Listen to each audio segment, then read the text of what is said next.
আবে সকাল হয়ে গেল, তাড়াতাড়ি ঘুম থেকে উঠি এবার। আরে মালিক কোথায় চললে? আমাকে ছেড়ে যেও না, আমি তো একা থাকতেই পারবো না মালিক। আরে কম্বল, আমাকে তো স্কুলে যেতে হবে তাড়াতাড়ি, এখন ঘুমালে হবে না। উঠি ছাড়। আরে মালিক বাইরে প্রচন্ড ঠান্ডা। না না, তোমাকে যেতে হবে না, তুমি আমার ভিতরেই থাকো, তোমাকে আমি সব সময় গরম করে রাখবো। তোমার শরীরের সাথে সাথে তোমার ওই ইঞ্জিনটাকেও আমি গরম করে রাখবো। মালিক যেও না।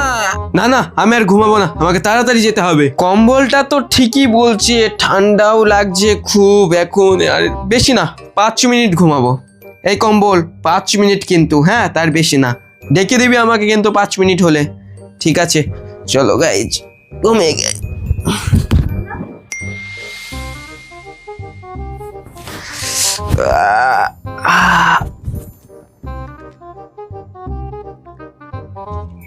আরে বাপরে, কত দেরি হয়ে গেছে। এই কম্বল, তোকে বললাম না 5 মিনিটের মধ্যে আমাকে তাড়াতাড়ি তুলে দিবি, না তো কত দেরি হয়ে গেছে।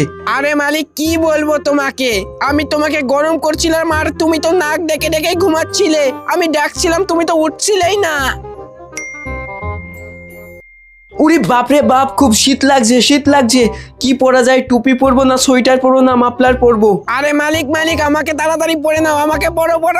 আরে না না মালিক, তুমি আমাকে পরো, আমি তোমার প্যান্টের কালো শার্টটাকে গরম রাখবো। আমাকে পরে নাও তাড়াতাড়ি।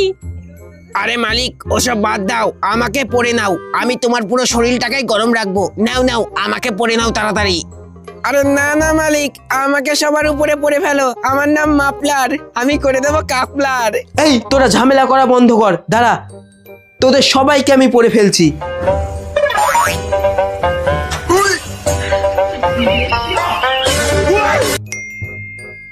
উরি বাবা, সকাল সকাল খুব ঠান্ডা, চলো বাথরুমের কাজটা সেরে নিই। আরে মালিক, পায়খানায় যে তোমার বউ তালা মেরে রেখেছে, পায়খানায় যাবে কি করে? কোন জঙ্গলে চলে যাও, গিয়ে ঝেড়ে দিয়ে চলে আসো। পায়খানায় করলে পায়খানা সবসময় লোড হয়ে যাবে। যাও মালিক, জঙ্গলে যাও। হ্যাঁ, এই জায়গাটা বেশ ভালো, চলো এই সুন্দর জায়গা বাঁশঝাড়টা আছে, এখানেই শুরু করে দিই বসে। আরে মালিক, সকাল সকাল বাঁশ বাগানে কি ভেবে? এই তো বাঁশ, একটু পেটটা পরিষ্কার করতে এসছি, কাউকে বলবি না, ঠিক আছে? আর এদিক ওদিক একটু খেয়াল রাখবি, কেউ আসলে আমাকে বলবি, ঠিক আছে? শুরু করি আমি তাহলে। আরে মালিক ওঠো, একজন আসছে, ওই সাইড থেকে একজন আসছে, তাড়াতাড়ি ওঠো। কই কেউ আসছে নাকি? কই কেউ তো আসছে, দেখি কে আসছে। আরে ওই দেখো মালিক, ওই পাশে একটা ছাগল আসছে, দেখো। আরে চুপ, ছাগল আসছে, ফালতু ডিস্টার্ব করিস না আমাকে, আমার কাজ সারতে দে। আরে এ মানুষ কি করছিস তুই আমার উপরে? ওটা বাড়িতে পায়খানা নাই নাকি? এখানে ওসব করছিস কেন? ভাগ। আরে মাটি ভাই, বাড়িতে পায়খানায় বউ তো তালা মেরে রেখেছে, তাই জন্য বলছি, প্লিজ একটু খানা করতে দে, 1 মিনিটের মধ্যে চলে যাও, প্লিজ আমাকে জ্বালাস না ভাই। ছি কি খেয়ে এসেছো? এত গন্ধ, এটা কি সহ্য করা যায়? যাক, আশেপাশে কেউই দেখতে পাইনি, কাজটা আমার কমপ্লিটই হয়েছে। বাস ভাই গেলাম তাহলে, মাটি ভাই গেলাম।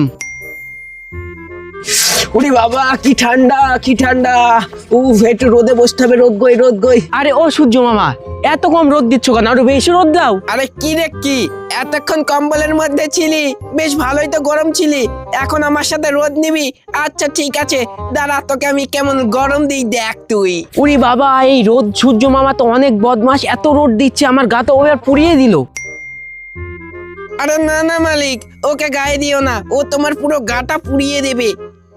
তুমি আমাকে গায়ে দাও, আমি তোমার পুরো শরীরের সাথে ওটাও ঠান্ডা করে দেব, আমার নাম ঠান্ডা জল। আরে মালিক, আমাকে গায়ে দাও। শীতের সময় তোকে কেউ শীতের সময় তোকে কেউ টাচই করে না, তোকে আবার গায়ে দেবে। মালিক নাও গরম জল ঢালো। আরে তোরা ঝামেলা করা বন্ধ কর, আমি তোদের একসাথে করে দিচ্ছি, থাম।